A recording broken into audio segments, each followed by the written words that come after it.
se vaya al chat, o sea, se puede hacer, pero es un poco más engorroso. Si abren el micrófono es mucho más fácil para el que No, está y además manejando la pantalla. no se pierde el hilo de la conversación. Claro, porque además por ahí yo no lo leo en el momento y es de 5 diapos atrás, ¿viste? Pero bueno, con mi acelere capaz que paso rápido. Te presta el Eh, post. sí, me prestas el pop-it.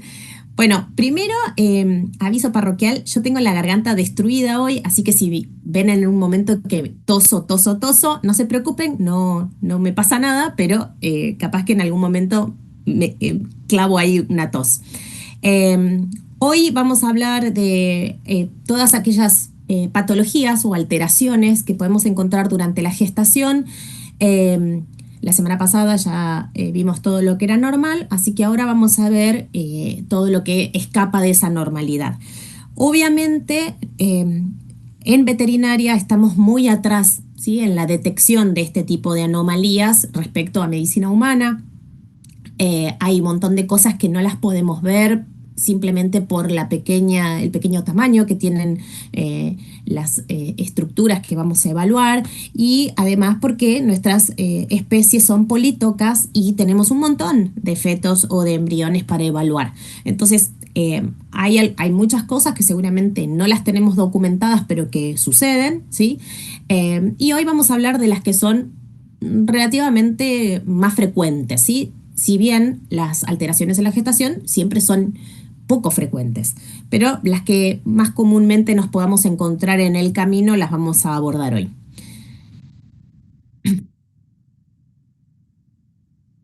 Bueno, vamos a ver cuáles son, ¿sí? Como les dije, las que son de presentación más frecuente. ¿En qué momento de gestacional las vamos a encontrar? Porque cada una tiene un momento específico para poder detectarlas y por qué es importante detectarlas, ¿sí? Sí, qué es lo que ocasionan y por qué es tan importante que nosotras podamos detectarlas durante su vida intrauterina. Las vamos a clasificar en dos grandes grupos, ¿sí? Aquellas que suceden en la gestación temprana, o sea, en la etapa embrionaria y que suceden antes del día 35, y aquellas que suceden en la gestación tardía, ¿sí? En la etapa fetal, donde ya tenemos mayor desarrollo orgánico, como dijimos la semana pasada. No los voy a agobiar de vuelta con todo lo de fisiología que los agobié la semana pasada, pero tengamos en cuenta de que si vemos el recorrido, ¿sí? Desde gametas hasta la formación de un embrión, ¿sí? Desde que solo tenemos un óvulo y espermatozoides que van a fecundarlo y la sucesiva división de ese embrión, ¿sí? Hasta mórula y luego hasta, siguiendo por blástula y gástrula, depende de en qué momento de esa formación embrionaria tengamos un agente que alteró, afectó, eh, o le hizo una injuria a ese embrión, depende del estadio de ese embrión, vamos a tener diferentes resultados, ¿sí? Diferentes alteraciones. Así es que sabemos que si nosotros tenemos algo que afecta o que altera a nivel de las gametas, ¿sí? Cuando todavía tenemos óvulos o espermatozoides, lo que vamos a tener alterada es la gametogénesis, ¿sí? Y eso nos produce alteraciones genéticas, ¿sí? De tipo cariotípicas. En cambio, si tenemos una alteración o algo que afecta a un embrión ya en su formación de mórula, ¿sí? Cuando tiene 16 células y que todavía está en ese periodo previo a la implantación, vamos a tener alteraciones de índole orgánica, ¿sí? Vamos a tener alteraciones en la organogénesis. Y eso lo que me produce son malformaciones orgánicas, ¿sí? Lo que voy a tener que detectar es el desarrollo orgánico deficiente o ausente, ¿sí? Si yo tengo una noxa o algo que me altera a ese embrión desde que se implanta o desde los momentos previos a la implantación, ¿sí? Hasta la gastrulación, lo que voy a tener, obviamente, ¿cómo se llama? Una alteración en la blastogénesis, ¿sí? Y eso lo que me provoca son alteraciones en la implantación de ese embrión. La más común de estas alteraciones es la reabsorción fetal, ¿sí? La patología de la reabsorción embrionaria. Así que empezamos con la primera, ¿sí? Alteración, que es la reabsorción, la pueden encontrar como reabsorción embrionaria o fetal, ¿sí? O reabsorción temprana. Esto es un proceso que ocurre antes del día 25, ¿sí? Después del pico de LH, y que no suele estar relacionado con fallas reproductivas previas de la hembra. O sea, hay veces que son hembras que no tienen ninguna alteración en partos previos o en gestaciones previas y empiezan a tener reabsorciones, ¿sí? Como ya dijimos, su causa tiene que ver con factores que alteraron en el estadio de blástula o gástrula, ¿sí? Son embriones que se desarrollan más lento. Sabemos que los embriones tienen un crecimiento de 1,2 milímetros entre el día 21 y 30, ¿sí? Todos los embriones que están teniendo un problema de implantación van a tener un desarrollo más lento, ¿sí? Son embriones más pequeños respecto a sus hermanos de la misma camada. Eh, y lo que caracteriza esta patología es que no genera síntomas en la hembra. Por eso suele ser un hallazgo incidental cuando nosotros hacemos un escaneo para detectar gestación en una etapa temprana. Hay veces que si lo agarramos, si realizamos una evaluación para confirmar gestación un poco más adelante, ¿sí? Después del día 25, 27, no los vamos a ver estas vesículas en reabsorción. Es una de las cualidades que tiene la ecografía, de que al poder detectar tempranamente la gestación, también podemos detectar si hay alguna alteración de reabsorciones en esa hembra, ¿sí? Esta patología tiene una incidencia relativamente baja, ¿sí? Hay dos estudios que relatan la incidencia que tiene. Uno un poquito más viejo, ¿sí? Del padre de la ecografía reproductiva, que es England, y que detectaron que tenía una incidencia de entre el 5 y el 10% respecto a los cuerpos lúteos encontrados, ¿sí? La única forma que tenemos para corroborar cuál es el porcentaje de reabsorbidos es contar los cuerpos lúteos, ¿sí? Y hay otro estudio, ¿sí? Un poquito más nuevo, que relata un 14,2%. En otras especies también se da esta patología. En el bovino, por ejemplo, tiene una incidencia del 10%. O sea, se da en muchas especies. Y hay varias hipótesis para su causa. Primero, una reabsorción espontánea temprana, que es un proceso fisiológico que se cree que es por inhibición interembrionaria, como sucede en la yegua. ¿Sí? También puede ser por una edad avanzada de las gametas en perras que ya tengan cierta edad. Acuérdense que la edad reproductiva de una hembra ronda los 6, 7 años. Más allá de eso, sus óvulos empiezan a decaer en calidad. Entonces, gametas que sean de una hembra de edad avanzada también pueden tener reabsorciones, ¿sí? Defectos genéticos cromosomales, porque todo está vinculado, ¿sí? Entonces puede ser que tengamos una alteración en el cariotipo y que eso produzca una falla de implantación. Eh, un ambiente uterino desfavorable para el embrión, que pueden ser o colectas o procesos infecciosos o procesos que alteren la estructura del endometrio, ¿sí? Em, por ejemplo, si bien no es determinante, ¿sí? Una hembra con hiperplasia quística, endometrial quística, puede llegar a tener problemas de implantación, si bien hay perras con hiperplasia endometrial quística que pueden gestar normalmente, pero por lo general donde están estas estructuras quísticas no se va a producir la implantación de ese embrión, ¿sí? Tiene que buscar ese embrión ciertos lugares del útero donde poder implantarse y que el endometrio esté sano.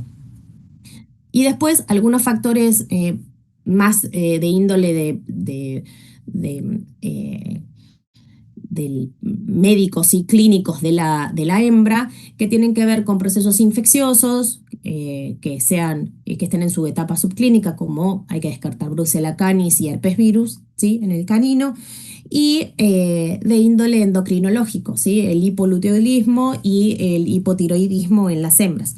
Sabemos que la hormona tiroidea tiene un efecto potenciador, sí, trópico de la unión coriónica y de los cuerpos lúteos, ¿sí? Entonces, La baja producción de progesterona por parte de los cuerpos lúteos puede estar asociado a bajos niveles de hormona tiroidea, ¿sí? Entonces es muy común que las perras que tienen reabsorciones embrionarias a repetición, cuando uno los mira, sean hipotiroideas, ¿sí?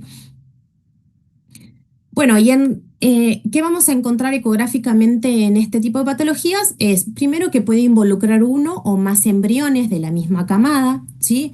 Lo que vamos a tener son vesículas gestacionales que en vez de ser esféricas y bien turgentes, como vimos la semana pasada, se empiezan a desinflar, ¿sí? En esta se ve el embrión en el centro, pero los bordes, ¿sí? Ya son mucho más irregulares, es como que la vesícula se empieza a desinflar, ¿sí? Se arrugan todos los perímetros de esa vesícula.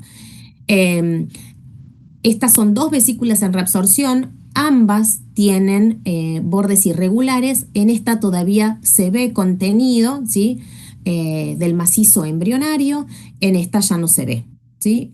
Como es una patología que nosotros la encontramos incidentalmente, puede ser que una vesícula esté un poquito más avanzada en la reabsorción y que logremos no verle el interior, ¿sí? Nada del macizo o de las membranas embrionarias en su interior. La alteración de de la forma, ¿sí? De estas vesículas puede ser muy variada, ¿sí? Hay veces que la encontramos sumamente desinflada, muy irregular. Otras veces que empezamos a verle la irregularidad en el borde coriónico interno, ¿sí? Es lo que se arruga primero porque se empieza a absorber, ¿sí? Es este líquido de la vesícula. Y básicamente cuando vean una vesícula así toda arrugadita, la tenemos que informar, ¿sí? Ponemos cuánto miden las vesículas normales y en el informe se observan una, dos o los que hayamos observado, vesículas de menor tamaño o midiendo tanto de tamaño, con bordes irregulares, escaso contenido en su interior y con o sin presencia de macizo embrionario, ¿sí? Eh, el- la alteración del tamaño de las vesículas, como ya dijimos, van a ser más pequeñas. Estas son dos vesículas normales, ¿sí? Que tienen contenido. Fíjense con la diferencia con la vesícula que está en proceso de reabsorción, ¿sí? Es eh, muy común que nos cueste mucho ver las vesículas en reabsorción si ya tienen cierto tiempo de, eh, de presentación, ¿sí? Que tienen ya un nivel de reabsorción importante porque el gas intestinal, nosotros por lo general no hacemos mucho ayuno a las perras para observarles el útero, ¿sí? Y eh, puede ser que el gas intestinal y las reverberancias que nos dan nos tapen, ¿sí? Estas vesículas muy pequeñitas. Estas son otras dos en reabsorción sin ningún contenido en el interior. Cuando nosotros vemos vesículas así, tenemos que corroborarlas con o compararlas con las de los otros hermanos, ¿sí? Porque ustedes me pueden decir, bueno, eso puede ser una vesícula que todavía es muy temprana. Bueno, en realidad las vesículas en reabsorción se diagnostican comparándolas con vesículas en el mismo cuerno o en el cuerno contralateral que tengan un mayor tamaño, ¿sí? Ahora, si tenemos una sola vesícula chiquitita y no hay otra, vamos a control, ¿sí? Lo citamos a control en 7 días. De todas maneras, tendría que ser una vesícula así, como la de la segunda foto, donde los bordes no están tan irregulares, porque si tienen como las anteriores que vimos, ya pueden definirlo como una reabsorción. Hay momentos donde podemos llegar a ver cierta cantidad de macizo embrionario, ¿sí? De menor tamaño. Fíjense, esta es una reabsorción que ocurría junto con vesículas que estaban en curso normal, ¿sí? Esto era una vesícula normal, esto es el embrión con su membrana del saco vitelino y su membrana amniótica por fuera, ¿sí? Esta es la otra, donde se veía un embrión mucho más pequeño, ¿sí? Si bien se ven las membranas, el embrión era mucho más pequeño. Bueno, obviamente este embrión no tenía latido cardíaco y este sí, pero siempre comparamos con las vesículas contiguas.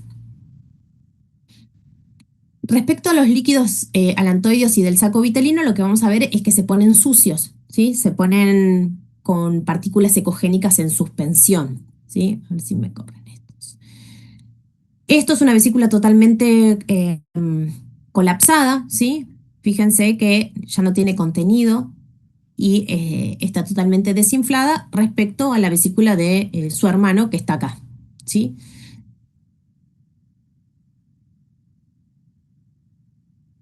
Esta es otra, fíjense los bordes irregulares, ¿sí? Esta tiene algo de membranas, ¿sí? De anexos embrionarios que persisten, pero es muy irregular.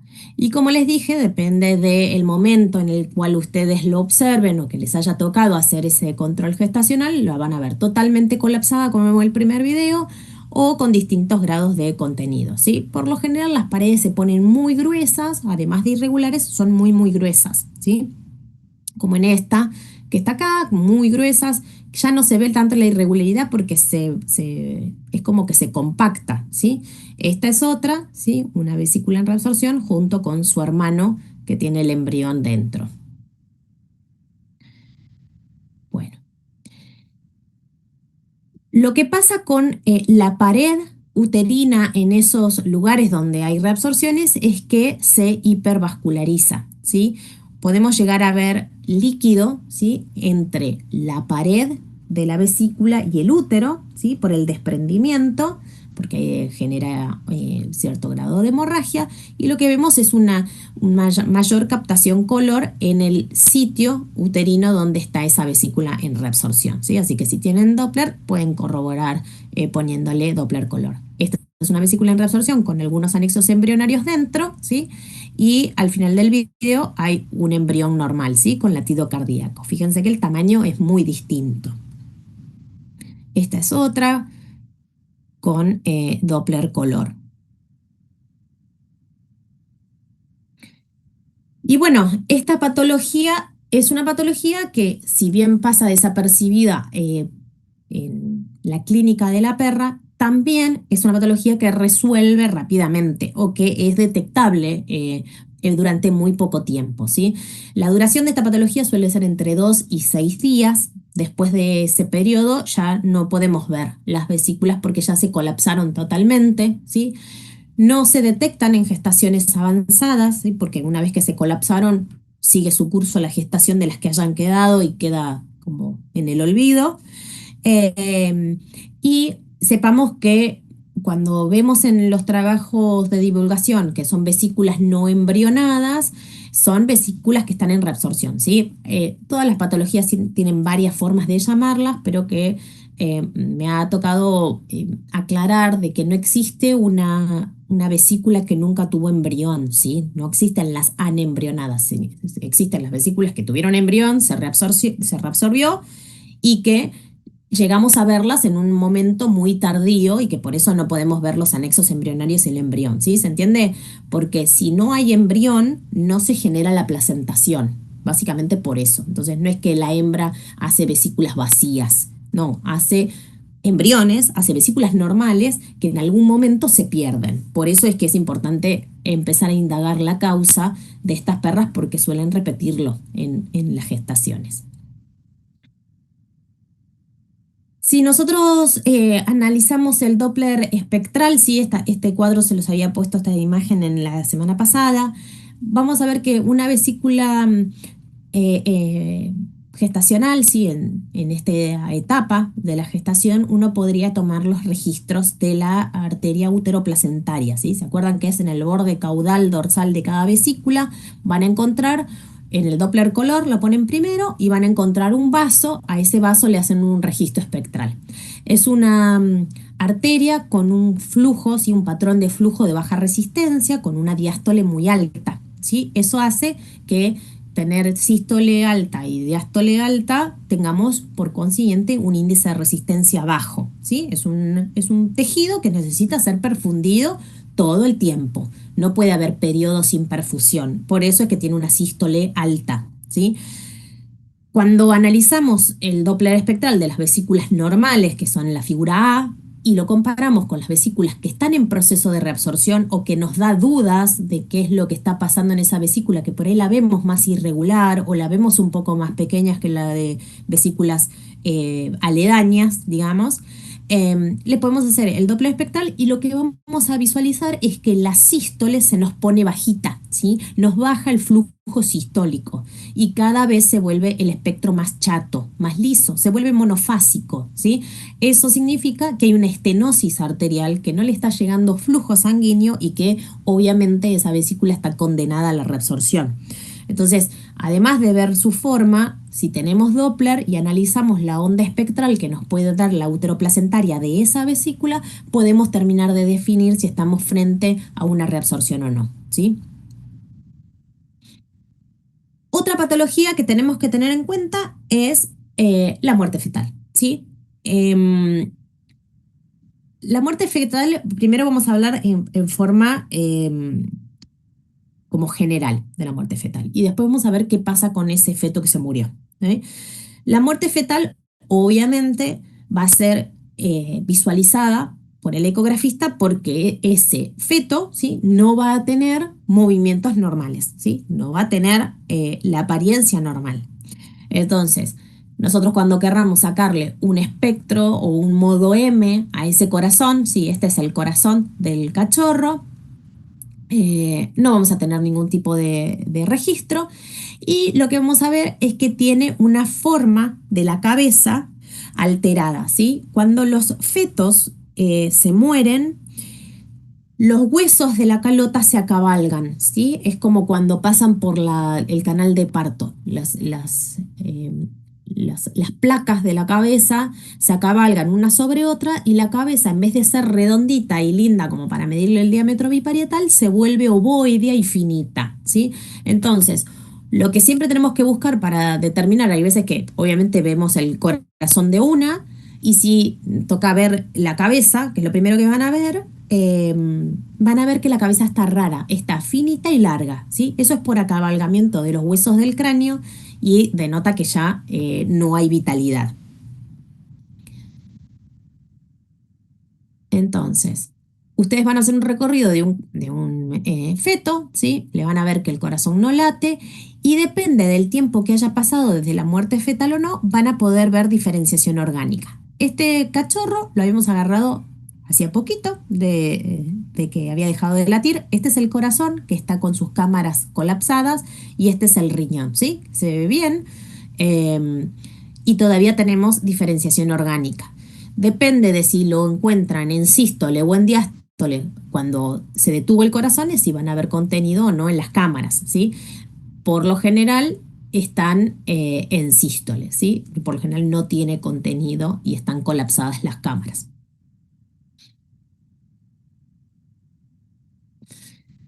Otra cosa que van a tener es una disminución del volumen, ¿sí? Del líquido que rodea a ese feto y un aumento de la ecogenicidad de esos líquidos, porque eh, obviamente hay desintegración orgánica y hay hemorragia. Entonces van a tener líquidos mucho más sucios. Depende también de lo avanzada que está esa gestación, se pueden ver el remanente óseo o no, ¿sí? En este se ve la columna, pero fíjense que todo el resto del cachorro no se ve hipoecoico o anecoico, porque empieza a desintegrarse luego de la muerte. Entonces, lo primero que tenemos es falta de diferenciación orgánica, obviamente el material óseo o que empezó a mineralizarse es lo último que se va a dejar de visualizar. Este es otro, no se ve nada de órganos, ¿sí? Se ven los contornos del cachorro y por dentro se ve todo hipoecoico o anecoico. Sí,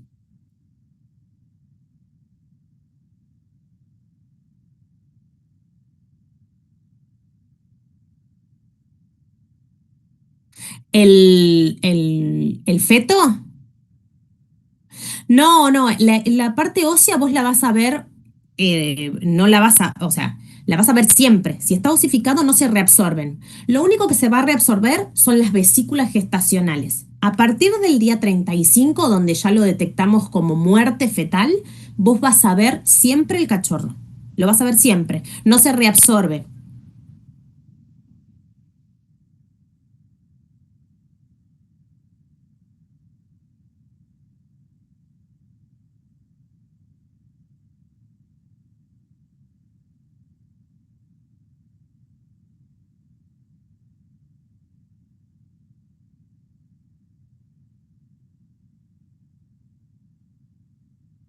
No, no se reabsorbe, queda un remanente que en el mejor de los casos, si el resto de los cachorros sigue su curso y no se contamina, puede ser parido junto con los otros cachorros, ¿sí?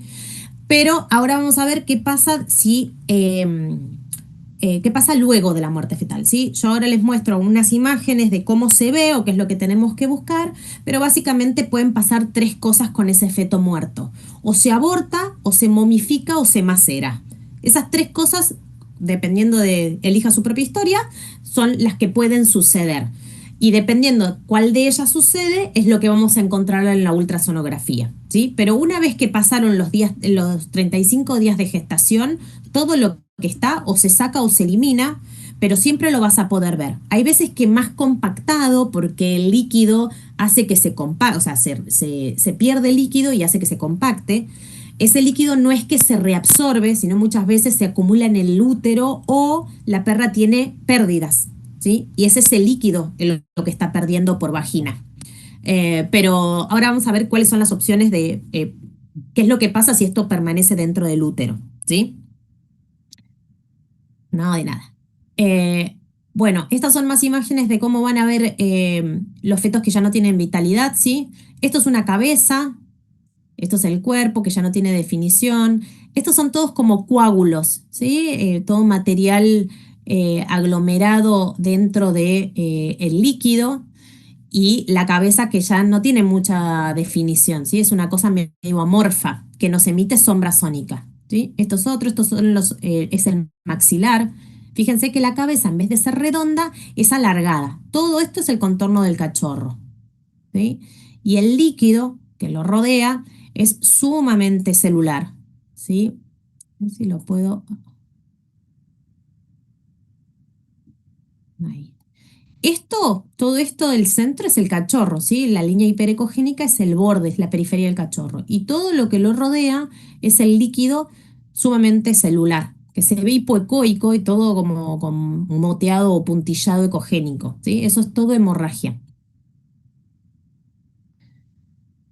Estos son otros, ¿sí? Porque depende del momento gestacional donde lo encuentren, ¿sí? Va a estar hipervascularizado a esa sección de útero porque genera edema todo esto. Entonces, tenemos, este es un feto con menor desarrollo que los anteriores, ¿sí? Con su corazón detenido, y todo esto es líquido sumamente celular, ¿sí? Que lo acompaña y lo tiene todo alrededor.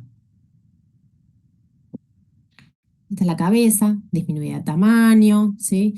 No van a tener diferenciación orgánica, lo que sí van a tener el remanente óseo, ¿sí? Si llegaron a verlo en un momento de ya mineralización, ¿sí? Acuérdense, a partir del día 45 van a tener mineralización que les va a dar sombra sónica. ¿Cómo lo informamos? Obviamente tienen que poner que no tiene actividad cardíaca, lo miden, si se puede, para poder estimar el momento de que dejó de ser vital, ¿sí? Porque uno puede medir la cabeza y decir, tiene un diámetro biparietal de tanto, lo que supone un feto detenido en tal día de gestación, ¿sí? Si bien, como decíamos recién, tienden a compactarse, pero uno los tiene que informar diciendo probablemente en qué momento sucedió. Sobre todo si tiene otros cachorros vitales en el mismo cuerno o en el otro cuerno uterino, ¿sí? Eh, Otra característica que podemos llegar a encontrar es la acumulación de gas, ¿sí? Se puede acumular gas dentro del estómago del cachorro por descomposición o entre la vesícula o la pared de la placenta, ¿sí? Y entre la placenta y la pared del útero, ¿sí? Entonces lo que vamos a tener que buscar es, además del líquido, por el propio desprendimiento placentario y la hemorragia que produce, son las líneas de reverberación, ¿sí? Entre la placenta y el útero. Eso es importante porque si tenemos otros cachorros en la camada, eh, tenemos que ver si están afectados por esa acumulación de gas, ¿sí? Eso dependerá si estamos cerca o no del momento de parto, ¿sí? O del desarrollo completo de esos fetos, como para indicar una intervención quirúrgica o no, ¿sí? Pero que haya gas ya nos denota de que hay una contaminación, ¿sí? Si no, el gas no debería de estar pasando nunca. Y lo que vamos a ver es pequeños destellos, hay veces que no es una cortina como esto, son pequeñas áreas puntiformes que nos emiten un artefacto. Bueno, y como decía recién, hay tres cosas que pueden suceder con ese feto que ya no tiene vitalidad, ¿sí? Las tres cosas que pueden suceder son o que se aborte, o que se macere, o que se momifique, ¿sí? El aborto, propiamente dicho, lo explicamos como la expulsión de un feto y sus membranas antes del completo desarrollo, ¿sí? Es una patología que suele ocurrir mucho más frecuente hacia el final de la gestación, si bien se da a partir del día 35, cuanto más avanzada sea la gestación, más común es el aborto, ¿sí?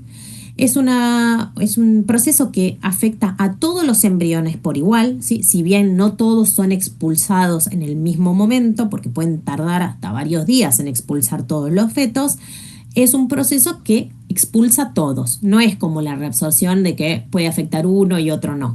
Una vez que se desencadena un aborto, todos van a ser eliminados. Algunos vivos y otros muertos probablemente, pero se afecta todo el contenido uterino, ¿sí? Y obviamente genera síntomas en las hembras. Entonces, las causas del aborto que tenemos descriptas son los espontáneos, que son los que no están relacionados con un proceso infeccioso, que son muy poco frecuentes, ¿sí? Con una incidencia de 1%. Hay causas traumáticas en aquellas perras o gatas que sufrieron algún golpe, ¿sí? Que las han atropellado y estaban gestando. Hay causas medicamentosas por alguna droga que haya alterado, ¿sí? Es la continuidad de esa gestación. Y causas nutricionales, por ejemplo, en las gatas cuando tienen deficiencia de taurina. Pero más allá de estas causas, la que lleva la bandera de las causas predisponentes de los abortos son las causas infecciosas, ¿sí? Que ahí dependerá si estamos hablando de caninos o de felinos. En los caninos, las causas infecciosas más comunes son las bacterianas. Son aquellas que aquellas bacterias que ascienden por el tracto, desde el tracto vaginal de la perra, ¿sí? Tenemos la Escherichia coli, ¿sí? Que produce metritis o piómetras y puede causar abortos parciales. También podemos decir que el herpes, en el caso de que es una de las virales que puede afectar, eh, cuando una perra se contagia de herpes a partir de la segunda mitad de la gestación, produce abortos o cachorros que nacen muy débiles y al poco tiempo mueren si no se les da su terapia con suero eh, para, eh, para herpes, ¿sí? Y bueno, y bacterias que por lo general uno puede llegar a encontrar en el tracto vaginal de la hembra, ¿sí? Estrepto, estáfilo, bueno, todas las bacterias que también nos pueden provocar una endometritis o una piómetra. En el caso de que estemos hablando de felinos, si bien también tienen bacterianas, abortos de origen bacteriano por la misma razón, porque son bacterias que ascienden desde el tracto genital, eh, lo más común de encontrar en las gatas son las infecciones virales, ¿sí? Eh, por ejemplo, el virus de la inmunodeficiencia felina está descrito que provoca un 60% de reabsorciones, retrasos en el desarrollo y que terminan en abortos, ¿sí?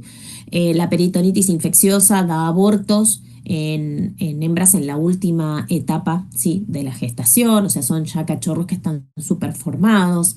El virus de la leucemia, sí, de la leucemia felina, el VILEF, produce abortos en hembras que no tienen otro síntoma, ¿sí? Son hembras que en algún momento de su gestación tardía, ¡pum!, abortaron. Y la perra está, perdón, la gata está perfecta, ¿sí?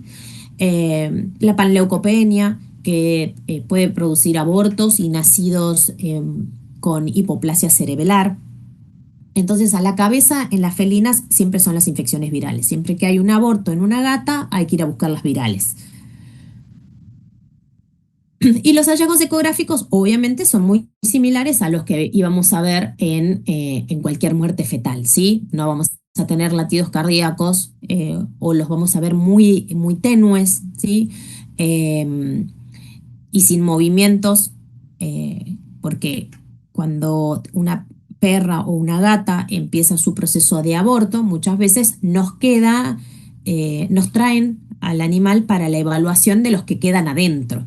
Y como sabemos que el aborto, una vez que se desencadena, afecta a todos los fetos por igual, vamos a ver que los fetos que están adentro del útero tienen el proceso, están ya como en un proceso de muerte fetal. Por eso es que hay veces que los vemos con latidos cardíacos débiles, ¿sí? O ya directamente están ausentes. Entonces, los que vamos a poder evaluar dentro del útero se van a ver como una muerte fetal, ¿sí? Igual que lo que vimos recién, con poca diferenciación orgánica, sin latido cardíaco, ¿sí? Eh, y, eh, y hay que avisar, ¿sí? Cuando los vemos con latidos cardíacos lentos, ¿sí? O poco, con poca frecuencia, que obviamente el proceso de aborto está en curso, ¿sí? Que eso va a seguir sucediendo, que no, o sea, no se puede detener. Eh, Así que eh, vamos a tener que evaluar los que quedan adentro del útero. Los márgenes de las membranas van a ser irregulares, ¿sí? Las placentas, nosotros las llamamos placentas festoneadas, porque se separan de la pared uterina, ¿sí? Esta es la pared uterina, y se vuelven todas irregulares, ¿sí? Es como que se achican. El feto está dentro, pero obviamente no está vital. Entonces, el desprendimiento placentario también lo tenemos que informar en el reporte. Como dijimos en el aborto, hay un aumento de la ecogenicidad de los líquidos y vamos a tener la expulsión desde la muerte fetal hasta su expulsión, ¿sí? Pueden pasar hasta 48 horas, ¿sí? Si bien ya dijimos que no todos los fetos salen en el mismo momento, eh, desde que se mueren hasta que se expulsan, pueden pasar 48 horas. Por eso, si nosotros vemos un feto muerto por ecografía, pero no sabemos cuándo sucedió, hay que darle 48 horas, si la perra está relativamente bien, para ver si los expulsa, en el caso de que no quiera entrar a una intervención quirúrgica, ¿sí? Y la apariencia de ese útero luego de la expulsión de esos fetos va a ser como la de un útero posparto, ¿sí? Con el endometrio ecogénico, el miometrio hipoecoico y grueso y con cierta cantidad de líquido en la luz. Ese líquido puede ser muy celular, ¿sí? Porque no es un posparto normal, puede ser muy celular con muchas partículas ecogénicas en suspensión o puede ser un poco más limpio y que todavía podamos ver los sitios placentarios, ¿sí? Acuérdense que en la perra los sitios placentarios se pueden observar durante 2 semanas luego de que el feto abandonó el útero, ¿sí? Esto es una perrita eh, que tuvo su aborto reciente, ¿sí? Fíjense, estos son los sitios placentarios y este es el contenido uterino sumamente celular, ¿sí? Por lo general son descargas bastante hemorrágicas cuando son por aborto. Suelen tener acúmulos como coágulos en la luz, ¿sí? Esto es un coágulo. Muy, muy sucio el aspecto de ese líquido, ¿sí? A ver si puedo ponerles todos. Este es el mismo, ¿sí? Sitio placentario, bien ecogénico el endometrio y hipoecoico el miometrio engrosado, ¿sí? En sectores.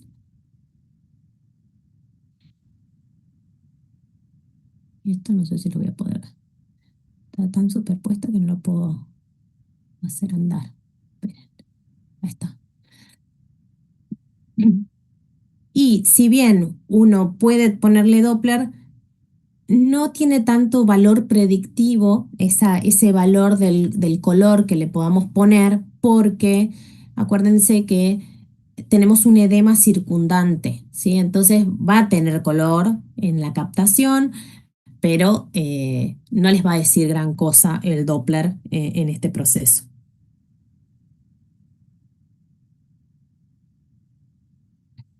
Bueno, otra otro evento que puede suceder luego de la muerte fetal, si es que no lo expulsó, ¿sí? Naturalmente, es que se macere.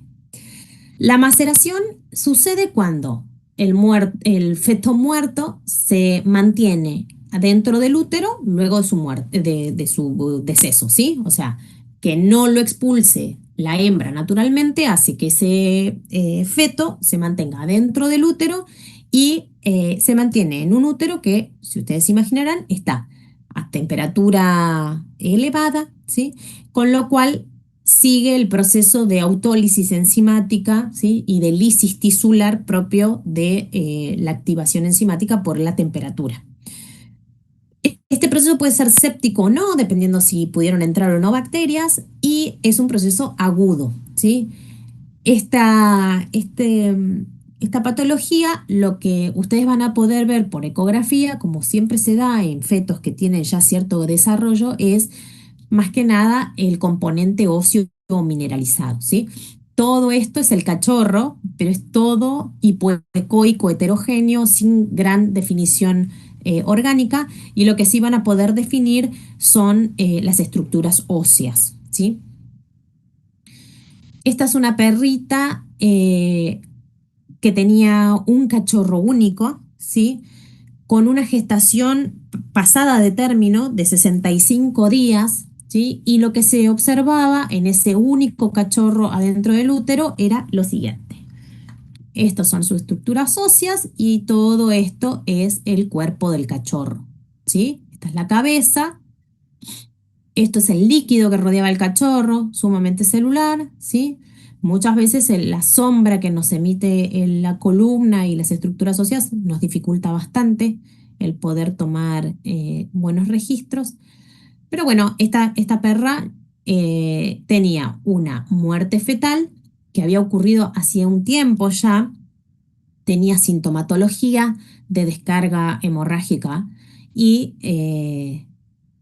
y finalmente la entramos a quirófano, ¿sí? Esta perra tenía, esto es un corte transversal o medio oblicuo, ¿sí? Estas son las costillas. Fíjense que adentro del cachorro no se logra visualizar nada, se ve todo hipoecoico, no hay gran definición. Y en el cuerno contralateral, además de tener contenido muy celular, tenía una hiperplasia endometrial quística, ¿sí? Todas estas estructuras anecoicas redondeadas. Esa perra fue a cirugía, le sacamos el cachorro, ¿sí? Y el cachorro lo que además tenía linfadenopatía satélite y lo que caracteriza a los cachorros que están macerados es que esa falta de definición orgánica se da porque, como les dije, hay una lisis del tejido, es como todo un contenido hemorrágico, ¿sí? Es como un gel. Todo el contenido del cachorro es una cosa gelatinosa, hemorrágica. Por eso es que no hay definición orgánica. Pero bueno, estos cachorros cuando son únicos y esos cachorros que se pasan de fecha de parto porque tienen una inercia uterina primaria, porque son muy grandes o porque la perra no pudo tener el suficiente desencadenamiento del parto, por lo general ocurre que se maceren, ¿sí? Esta es otra perra que también tenía un solo cachorro, una Bloodhound de 6 años con 63 días de gestación y lo que se veía era lo mismo, ¿sí? Solamente el componente óseo, muy hipoecoico, con poca definición el interior del cachorro, ¿sí? Era todo como un gran contenido eh, particulado hipoecoico adentro del cachorro. También fue a cesárea, ¿sí? Se podía ver la cabeza la deformación del acabalgamiento de los huesos, ¿sí? Con esa cabeza que en vez de ser redondeada es ovoidea. Y esto es lo que les comentaba de que los cachorros suelen tener como un gel hemorrágico dentro. O sea, no tienen más que la estructura ósea. Pero estos cachorros lo siguen viendo, no, no es que no se va a reabsorber, no sucede eso, salvo que estén hablando de vesículas gestacionales, y esto no soluciona solo. Y finalmente la otra alteración que podemos llegar a encontrar es la momificación, ¿sí? Las momias es una patología que es mucho más frecuente en los gatos y que sucede porque ese feto muerto se mantiene dentro del útero, pero en condiciones de desecación, ¿sí? La maceración se mantenía en un ambiente húmedo, ¿sí? De alta temperatura, que hace que la lisis enzimática se acelere, mientras que en la momificación se mantiene en un ambiente de desecación, o sea, casi no tiene contenido, por alguna razón no tiene perfusión, ya esa placenta, y se va desecando con el tiempo. Por eso es que es un proceso crónico, tarda mucho tiempo, años a veces en poder detectarlo, y suelen ser hallazgos casuales, ¿sí? Son gatitas, por lo general, que vienen a la consulta por una vacuna o por alguna revisación rutinaria y se le palpa una masa en el abdomen, ¿sí? Les digo gatas porque es muy frecuente que suceda en gatas que son positivas a herpes. Entonces, lo que vamos a tener que nosotros definir en esta patología es que eso realmente es un feto, ¿sí? Porque es algo que se colapsa y se curva sobre sí mismo y que además emite mucha sombra sónica. Y por lo general se nos complica porque también son gatas que están castradas, ¿sí? Es muy común que esto lo encontremos en gatitas que fueron castradas en algún momento. Entonces, hallazgos ecográficos es obviamente una estructura que tiene falta, o sea, de estructura fetal, o sea, no tiene forma de feto, ni de vesícula, ni de placenta, o sea, es una masa, ¿sí? Que nos emite fuerte sombra acústica posterior, con bordes muy irregulares y que obviamente no tiene nada de líquido que lo rodea. Estas son todas imágenes de momias, sí, fíjense que si bien son viejas las fotos, tienen una fuerte sombra acústica posterior, ¿sí? Muchas veces a la consulta lo que nos llega es una gata, ¿sí? Con sospecha de cuerpo extraño o de tumor de intestino, porque en la palpación lo único que se ve, la gata está perfecta o la perra está perfecta y lo que se ve en la revisación es una masa, se palpa una masa en mesogastrio o en hipogastrio. Esta es una gatita que me tocó ver a mí, una gatita de 7 años, ¿sí? Que estaba castrada desde que tenía 1 año de edad, o sea, llevaba 6 años castrada. Tenía cierto grado de anorexia, ¿sí? Con poca evolución, de poca evolución, o sea, de poquito tiempo, y que a la palpación, en la revisación clínica, se le encontraba una masa firme, ¿sí? En el hipogastrio, una masa dura, y que el diagnóstico, obviamente, como la gata no quería comer, lo primero que se pensó es que tenía algún tipo de neoformación en intestino, o sea, neoplásica o que tuviese algo que estuviese provocando algún tipo de obstrucción, ¿sí? Esta gata fue mi primer momificación, así que era cuando teníamos equipos que imprimían las fotos, por eso se ven borrosas, porque son fotos impresas. Eh, lo que se veía en hipogastrio de esta gata era una estructura, ¿sí? Muy irregular, con la superficie hiperecogénica que emitía una fuerte sombra acústica posterior, ¿sí? No importa el corte que le hiciera, esto es un transversal, esto es un longitudinal, ¿sí? Siempre emitía sombra, o sea, no había forma de verle la estructura que tenía, era solo una masa que emitía sombra. Pero en ciertos cortes lo que se podía visualizar era que el contorno, ¿sí? Era como que se cortaba, ¿sí? ¿Ven esto? Que es como hiperecoico, hipocoico, hiperecoico, hipocoico, hiperecoico, hipocoico, ¿sí? Entonces, eso es lo que a mí me hizo sospechar de que no era una masa normal le pedí, yo trabajaba en un consultorio que también hacíamos radiología, entonces le pedí que le sacaran una placa, ¿sí? Entonces a esta gata la metimos a placa, ¿sí? A radiología, y ahí sí se vio que tenía un feto momificado, ¿sí? Que esto que yo veía con sombra acústica posterior era un feto, ¿sí?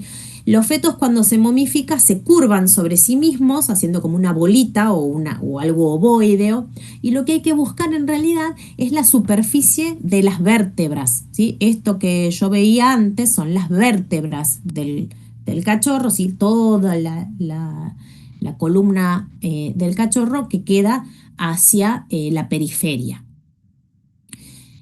Y cuando vemos este tipo de imágenes, lo más correcto es poner que se sospecha de un feto momificado y que se sugiere la realización de una radiografía para confirmar, ¿sí? Obviamente uno pone, ya con esto ya sabemos que tiene un feto momificado, pero es más para calmar al tutor y al clínico que tiene que explicarle, ¿sí? A la propietaria o al tutor de esa gata que tiene un feto momificado en una gata que se castró hace 6 años, ¿sí? Por eso les decía, es un proceso muy crónico que tarda tiempo en desarrollarse. Esta es otra gatita que también la vi en una veterinaria y vino por...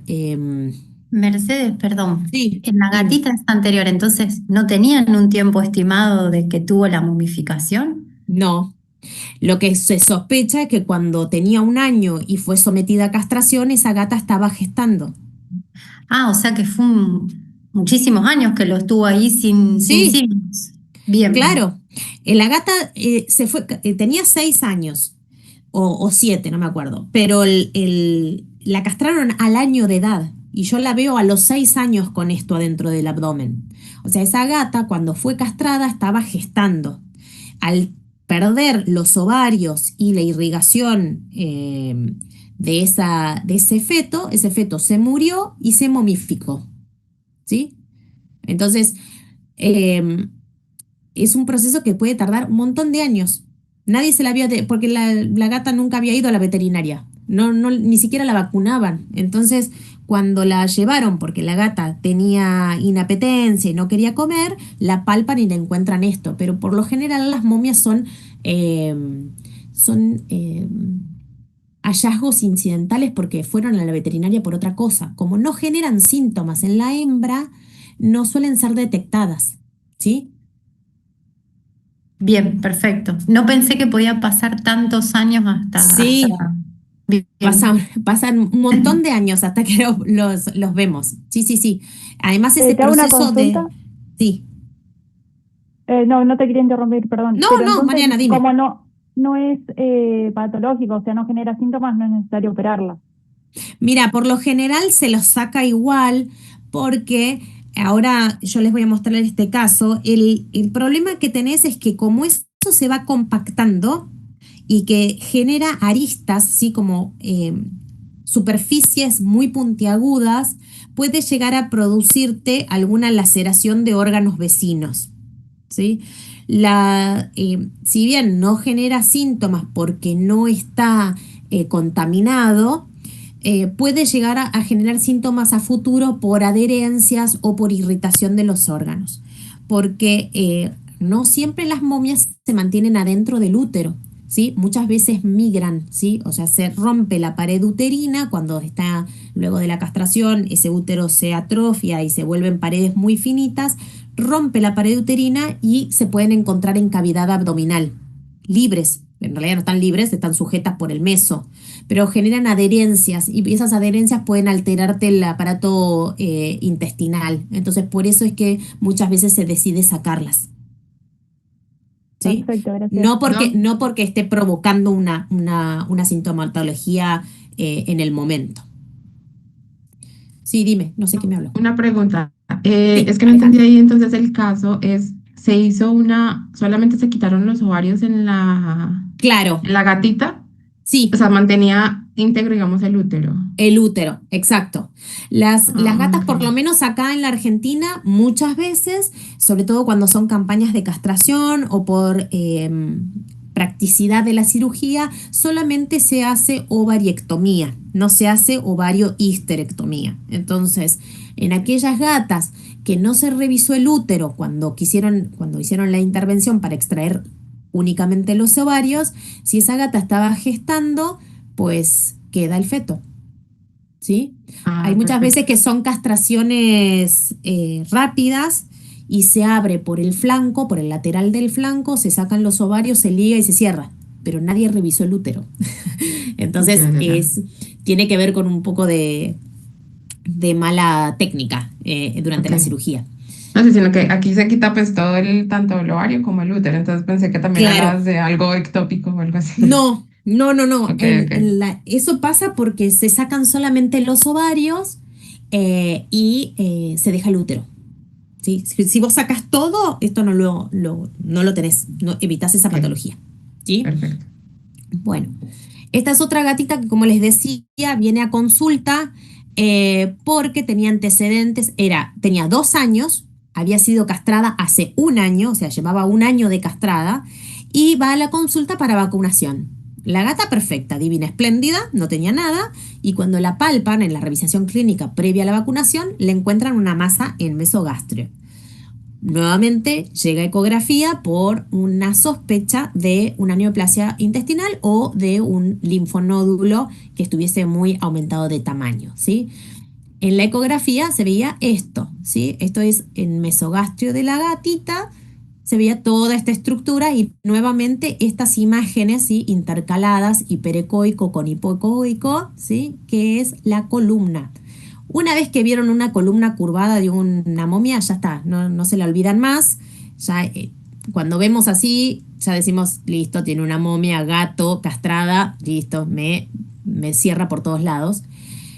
A esta gatita también la sometieron a cirugía, lo que se sacó, sí, era esto, que es la momia, y esto que lo recubre es el mesotelio, ¿sí? Esta momia había salido de la cavidad uterina y estaba en el meso. Fíjense que esto es el cuerno uterino, ¿sí? Súper chiquitito, atrófico, pero la momia estaba por fuera del útero, ¿sí?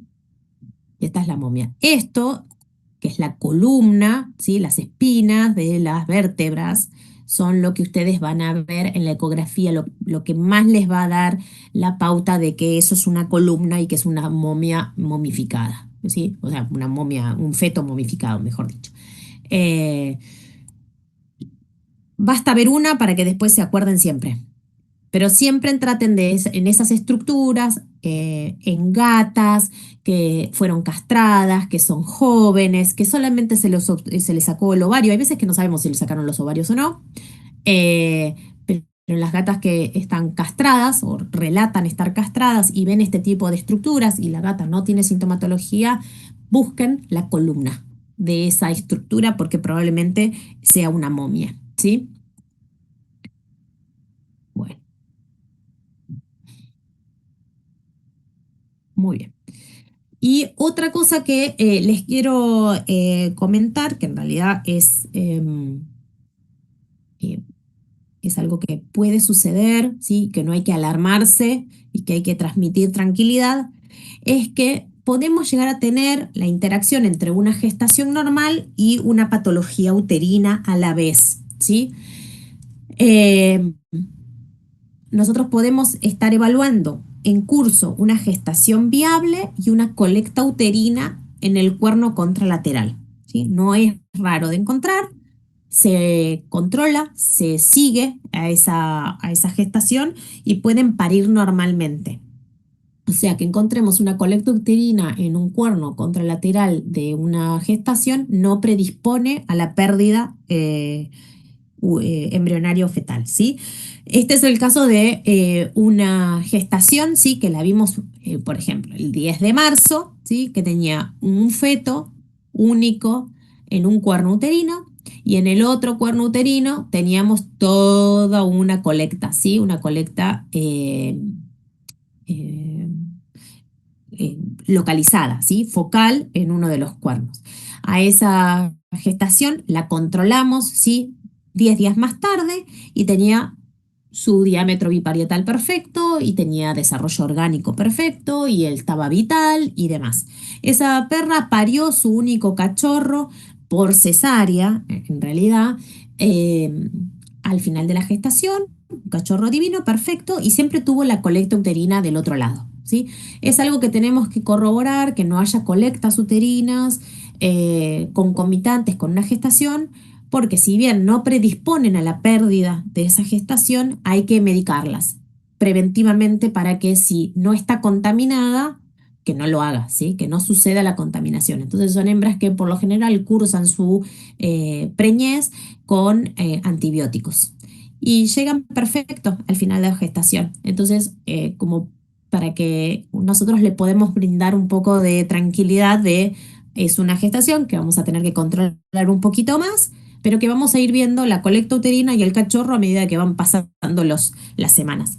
Eh, esta, esta, esta gestación llegó a término perfecto y la controlábamos cada 10 días más o menos y nada, siempre veíamos la colecta uterina de un lado y el cachorro perfecto del otro, ¿sí? Es como para saber que puede pasar, que no es algo que predispone. Lo mismo que cuando vemos una hiperplasia endometrial quística, eso no determina que vaya a alterar el normal transcurso de la gestación, pero es algo que tenemos que seguir de cerca y tenemos que relatar en el informe. Bueno, hasta acá vimos todas las patologías que implican que se murió el cachorro, el feto o el embrión, ¿sí? Todo lo que era muerte lo vimos hasta recién. Yo lo que les propongo, si quieren, hacemos un pequeño receso. Yo cargo agua para seguir tomando mate para mi garganta y después vemos la segunda parte de la clase, que es todas las patologías en las cuales que tenemos que detectar y que implican que el feto está vivo, ¿sí? En qué casos va a estar vivo, en qué casos tenemos que seguirlo, en qué casos está vivo adentro del útero y luego probablemente se muera, pero digamos que los muertos los dejamos ya en la primera etapa y ahora después seguimos con los vivos, ¿les parece? Sí. Dale. La parte fea ya la pasamos. Así que hagamos una cosa, denme, no sé, ¿cuánto querés, Gaby? No sé cuánto esto va a ser por lo que vos necesites para acondicionar tu garganta. ¿15 minutos, te parece? Venimos. Sí, 15 está bien. Son y 38, pongámosle que y 40, empezamos a las 11 menos 5. Dale. Genial. Bueno. 11 menos 5 arrancamos, chicos.